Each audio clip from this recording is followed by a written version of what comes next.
Alright, what's going on, YouTube?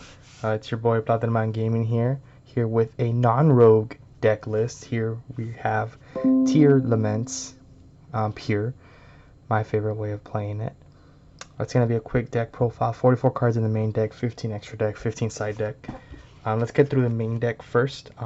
This is what I think is the most optimal slash fun way of playing Tearlaments. You have 3 Rhino Heart, your 1 card starter, Rhino Heart dump, Tearlament trigger, make any fusion you want. Usually kick Callus to start off your plays. 3 Shireen, special summon by sending another Tearlament or another monster to the graveyard as effect, trigger them as well. Then you mill 3, great starter, great extender. Fuses as well. 3 Haveness, your hand trap of the deck. So Haveness allows you to play on your opponent's turn, mill 3, get lucky, add Fuse. You know, if you dump a Tearlament, maybe add a Tearlament. If you dump Celiac, maybe do some other shenanigans if you dump other cards. Then you play 3 Merly. Merly is probably the least impactful of the 3, but it does let you do the Kalos Merly mill 8 line. So still really good. Still an additional name to Fusion Summon. Also, she's level 2, so that comes up with Sprite Elf. So those are your 12 Tearlament names. I think you gotta maximize, especially now that we're not really playing any other, let's say, like Make Monster Engine. We're only playing really Tearlaments. Now, we're playing Consistency, so we're playing the 3 field spells. Beautiful card. Allows you to search a Tearlament and pop cards every time you fuse. Just amazing cards. So you play 4 copies of it, and actually you play more than that, so we'll get to that when we get to it pretty soon. Great card. You want to play it. Mystic Mine out, Extender, etc. You play your broken 1-ups, Rhoda, search Rhino Heart, Instant Fusion, make a Kalos, make Mud Dragon to protect your plays, Foolish Burials, dump and fuse, Called by the Grave to do Called by the Grave things.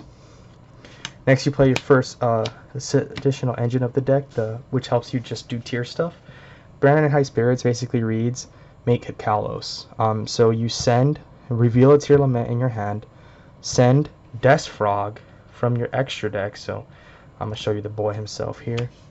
Send Death Frog, who happens to be an Aqua Fusion, from your extra deck to the grave. Add Albion, trigger Tearlament, make Kalos, Albion in hand, put back, dump another one, draw a card. So it recycles itself. Also at end phase. So if you didn't activate the fusion, the searching effect to add the Albion, and subsequently, make your Tearlament fusion, you can actually add it back at end phase. So usually you end up adding it back during your opponent's turn for another round during your turn. It can also be an interruption if you have like a leftover Tearlament in hand and you set this. You could fuse during your opponent's turn or get a pop off a planet to get an additional interruption in the form of Dracostopelia, whatever you want to do. So great package. I think it's a must. I don't see why you're not playing it, especially now that we're not playing as much Toad shenanigans anymore. Alright, enough of that engine. Next we play our next best engine, 3 Foolish Burial of Goods, with the Bridge of Salvation and the Honorary Tearlament, Crystal Beast, Emerald Tortoise. So Foolish Burial of Goods says dump, spell, and trap. Dump Bridge of Salvation says basically banish, search Aqua monster, plus field spell. So it gets you, this is 1, 2, 3, 7 copies of your field spell, not counting this copy, because if you mill it, you can banish it to do the same thing. So you don't have to necessarily send it off Foolish Burial Goods. So just added consistency to the deck. Because of this, we now have like 14 starters in the deck to get to Kalos and get our engine going. So amazing that there's a Crystal Beast Aqua monster. Not only that, Foolish Burial of Goods, I'm actually going to leave it on there because it does also search a Tearlament by dumping Celiac. You play 3 for that reason. And it also searches you a Mystic Mine out by dumping Galaxy Cyclone. So amazing.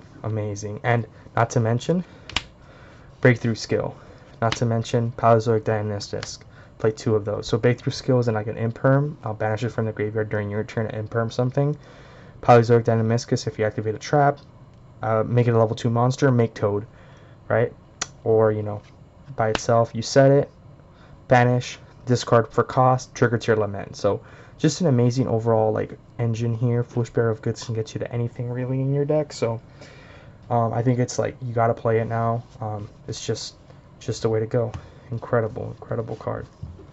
And to round off the 44 cards, like I said, we have so much consistency, so many starters that I think you can afford to play 44 cards now. So apologies, my video setup's a little interrupted here.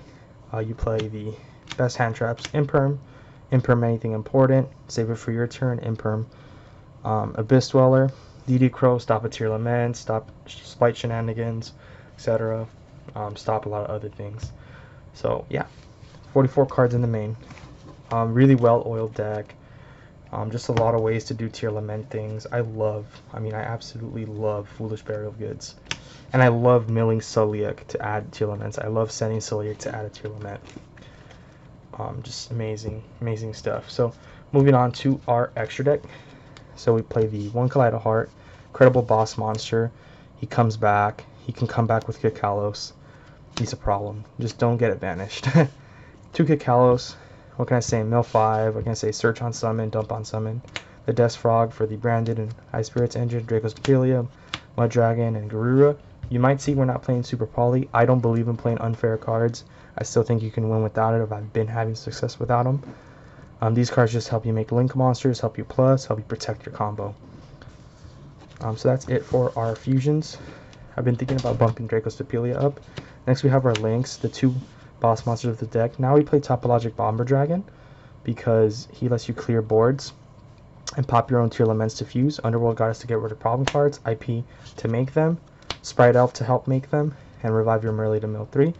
Dark to help you push, help you take Tearlaments, help you gain advantage. Not much to say else about that. Play your Redoer, totally awesome. You can still make it an Abyss Dweller. Time Thief Redoer, it does come up. I usually save the Shireen push for last, in case I need a Redoer. So it does come up. It's come up. It's won me games. Totally Awesome comes up still. You get 2 Merleys, make Totally Awesome. Have an Omni Negate. Sometimes all you have to do is play Toad Negate, beat down.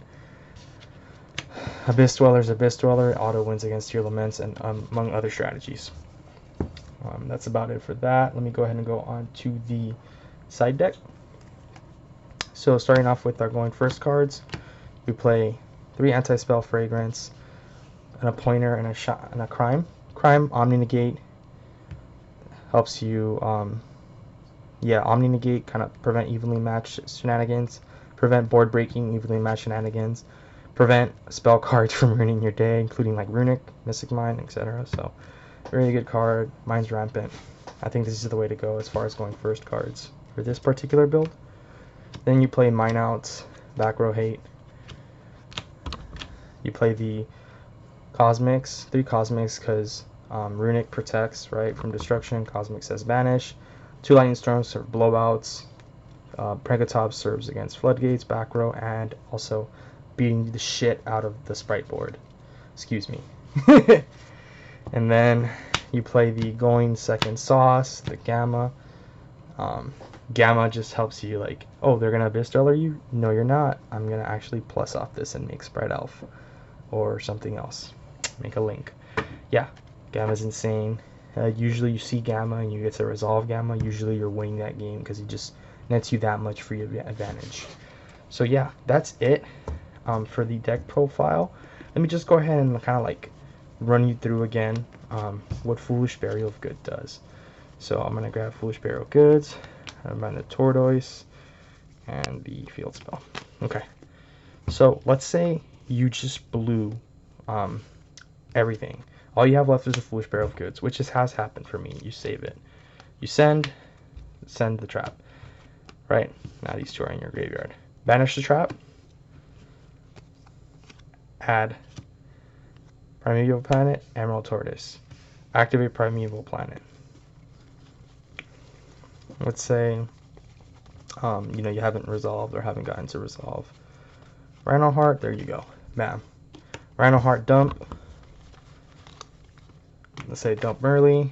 Merly effect. You can actually even make a Kaleido Heart here if you have already made Kalos and it's been negated, so you can still make Kaleido Heart and then like maybe spin back and pop, or you could do other shenanigans like just make Kalos with these 2 and then dump another card, or add the trap card for follow up, etc. So yeah, just gets you so much, right? Gets you the Rhino Heart on board, gets you the field spell, gets you the Aqua in hand for an additional resource, and obviously if Rhino Heart resolves, you send the Tearlament. Well, that's it for the profile. I think this is the way to go. Having hand traps and other things kind of helps you play around the Dark Ruler, the Super Polys. I usually end on minimal boards with set traps, maybe some cards in hand, including try to end on Havness in hand, try to end on Celiac Set. That's how I like to play Tearlaments. I've been having success. It's a lot of fun because you don't have to combo for 2 hours, and you mostly like win because you interact correctly with your opponent. So that's about it. Thank you guys for watching. I hope you guys enjoyed it. Good luck this format. Let's have a good one. Take care.